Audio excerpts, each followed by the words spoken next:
मसीह यसू के बाबरकत और जलाली नाम में आप सबकी सलामती हो मेरे चीज़ों। आज का जो मेरा टॉपिक है वो है सलाह। सलाह के ऊपर आज हम बात करेंगे चंद मिनटों के लिए। आज मैं कुछ आप लोगों से बात करना चाहता हूँ।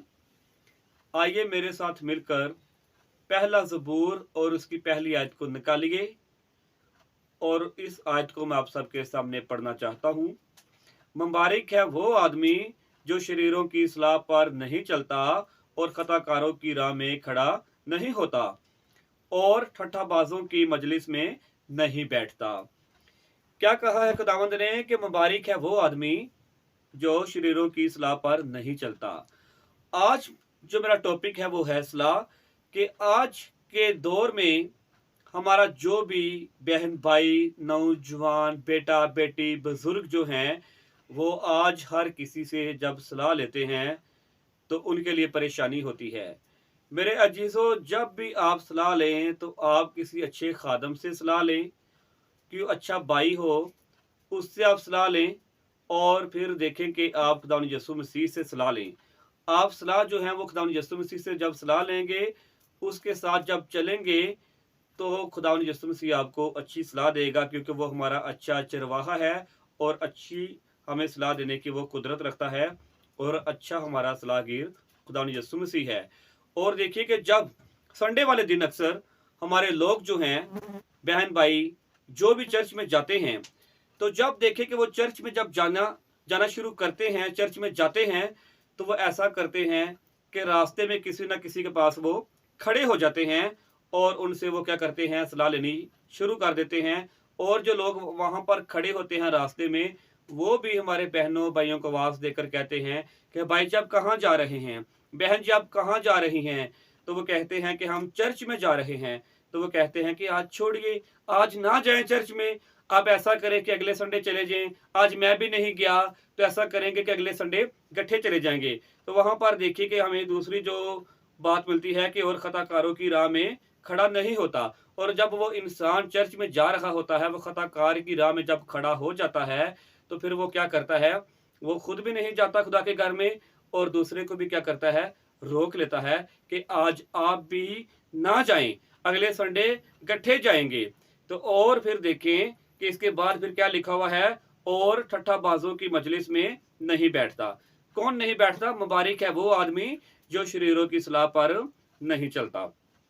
तो जब देखे मेरे जीजो, वो ऐसा करना शुरू कर देता है इंसान, खुदावंद का ठट्ठाबाजों की मजलिस में जब बैठना शुरू कर देता है, तो उसके लिए ये परेशानियां शुरू हो जाती हैं।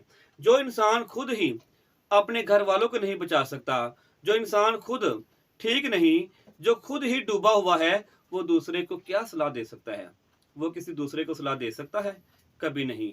क्योंकि जब देखे कि वो खुद नहीं ठीक, उसके घर के अपने हालात नहीं ठीक, उसके अपने बहुत ज़्यादा मसले मसाइल हैं, तो जब वो दूसरों को सलाह देगा, तो क्या होगा कि वो दूसरों को भी बर्बाद करेगा। तो हमें जब भी सलाह लेनी है, हम खुदा यीशु मसीह से सलाह लें। आइए मेरे साथ मिलकर ज़बूर 32 को निकालते हैं, उसकी 8 आयत को आज हम पढ़ेंगे। इसमें देखेंगे कि हमें और दूसरी बात सलाह के ऊपर क्या मिलती है। आइए मेरे साथ मिलकर ज़बूर 32 निकालिए। मैं आप सबके सामने पढ़ना चाहता हूं ज़बूर 32 और इसकी 8 आयत। ज़बूर 32 इसकी 8 आयत में यूं लिखा हुआ है, मैं तुझे तालीम दूंगा और जिस राह पर तुझे चलना होगा तुझे बताऊंगा। मैं तुझे सलाह दूंगा। आगे ना वही बात कि मैं तुझे सलाह दूंगा, मेरी नजर तुझ पर होगी। खुदावन कहता है कि मेरी नजर तुझ पर होगी, मैं तुझे सलाह दूंगा। तो आज देखिए कि हमें खुदावन यीशु मसीह से सलाह लेने की जरूरत है। हम खुदावन यीशु मसीह से सलाह लें, खुदावन यीशु मसीह से पूछें कि खुदावन जी हमें क्या करना है, हम किस रास्ता पर जाएं। और जब भी हम देखें कि कोई अच्छा काम करे, तो हम यही खुदावन से दुआ करें कि खुदावन जी मुझे अच्छी तालीम दे, मुझे अच्छी राहों पर चला, मुझे सच्चाई की तालीम ताकर, मुझे सच्चाई की राहों पर चला। तो और वैसा ही होगा, क्योंकि हमारे जो लफ्ज हैं, हमारे जो बोल हैं, हमारा जो बोलचाल है, इनके अंदर खुदा यीशु मसीह ने पावर रखी है, इसके अंदर पावर है। और देखिए कि हमारे जो भी लफ्ज होते हैं, ये इसमें ताकत है। अगर आप अच्छा बोलेंगे तो आपके लिए अच्छा ही होगा, अगर आप बुरा बोलेंगे तो आपके लिए बुरा ही होगा। हम जो कुछ बोलते हैं वो ही कुछ होता है। तो यहाँ पर जब हम देखिए सलाह लेंगे तो हमें अच्छी ही सलाह मिलेगी, क्योंकि हमें खुदा यीशु मसीह अच्छी सलाह देने की कुदरत रखता है। वो ही हमारा अच्छा चरवाहा है, वो ही हमारा खुदा यीशु मसीह है। उसने हमारे लिए बहुत कुछ किया है। आज हम जो कुछ भी हैं उसकी वजह से हैं। आज देखिए कि आप उसकी वजह से हैं, और खुदा यीशु मसीह जो यहाँ तक हमें लेकर आए हैं वो ही हमें आगे भी लेकर जाएंगे। आइए मेरे साथ मिलकर मुकाशवा निकालिए, उसका 3 बाब